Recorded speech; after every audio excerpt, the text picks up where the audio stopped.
കൂട്ടരെ, എല്ലാവർക്കും പുതിയൊരു വീഡിയോയിലേക്ക് സ്വാഗതം. ഇന്ന് നമ്മുടെ ഇഷ്ടവിഭവമായ ഇടിയപ്പത്തിൻ്റെ റെസിപ്പിയാണ്. ഇടിയപ്പത്തിന് ഇപ്പോൾ എന്താണ് ഇത്ര പ്രത്യേകത എന്നല്ലേ?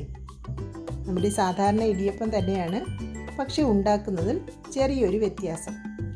സാധാരണ നമ്മൾ ആവിയിൽ വേവിച്ചാണ് ഇടിയപ്പം ഉണ്ടാക്കുന്നത്. ഇത് ഞാൻ ഇപ്പോൾ ട്രെൻഡിങ് ആയിക്കൊണ്ടിരിക്കുന്ന പാനിൽ ചുട്ടെടുക്കുന്ന രീതി പരീക്ഷിച്ചതാണ്. ഞാൻ 2 പ്രാവശ്യം ചെയ്ത് നോക്കിയതിന് ശേഷം 3ാമത്തെ പ്രാവശ്യമാണ് വീഡിയോ പിടിക്കുന്നത്.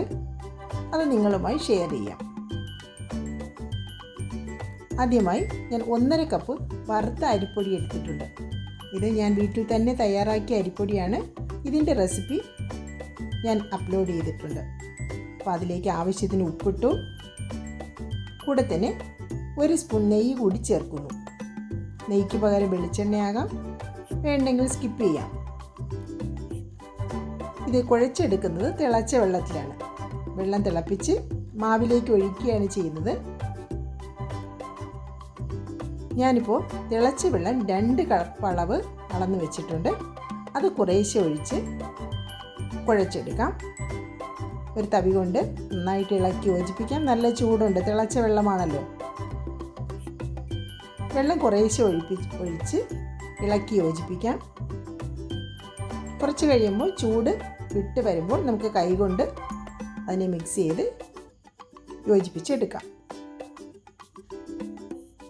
ഇനി നമുക്കൊരു നോൺ സ്റ്റിക്ക് പാൻ അടുപ്പത്തേക്ക് വെച്ച് അതിൽ ഓയിലൊന്ന് ബ്രഷ് ചെയ്യാം.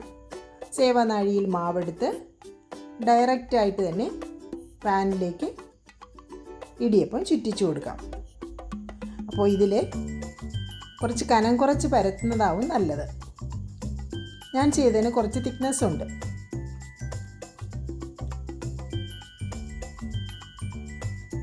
ഇനി ഇതിന് കുറച്ച് തേങ്ങ കൂടി ഇട്ട് കഴിക്കാനാണ് ഇഷ്ടം.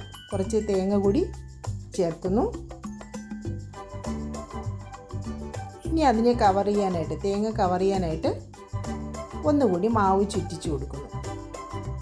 അതുകൊണ്ടാണ് കനം കൂടിയത്. ഇനി അതിനെ അടച്ചു വെച്ച് ഒരു 2-3 മിനിറ്റ് വേവിക്കാം. ഇപ്പോൾ നന്നായിട്ട് വെന്ത് വന്നിട്ടുണ്ട്. എൻ്റെ ആദ്യം ഉണ്ടാക്കിയത് അടിയിൽ ഒന്ന് മൂത്ത് വന്നു.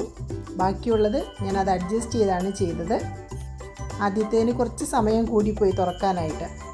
ബാക്കിയെല്ലാം നല്ല പാകത്തിന് തന്നെ കിട്ടിയിട്ടുണ്ട്. നമ്മൾ സാധാരണ ആവിയിൽ വേവിക്കുന്ന പോലെ തന്നെ നല്ല സോഫ്റ്റായിട്ടുള്ള ഇടിയപ്പം തന്നെയാണ് കിട്ടിയിട്ടുള്ളത്. പെട്ടെന്ന് ചുട്ടെടുക്കാം. ഓരോന്നും പെട്ടെന്നാകും. വലുതായതുകൊണ്ട് നമുക്ക് കൂടുതൽ എണ്ണത്തിൻ്റെ ആവശ്യവുമില്ല. അപ്പോൾ ഇതൊന്ന് പരീക്ഷിച്ച് നോക്കൂ. ഇതിപ്പോൾ ട്രെൻഡിങ് ആയിട്ടുള്ള ഒരു രീതിയാണ്. എല്ലാവരും ഒന്ന് പരീക്ഷിച്ചിട്ട് ഫീഡ്ബാക്ക്സ് അറിയിക്കൂ. Thank you for watching. Stay blessed.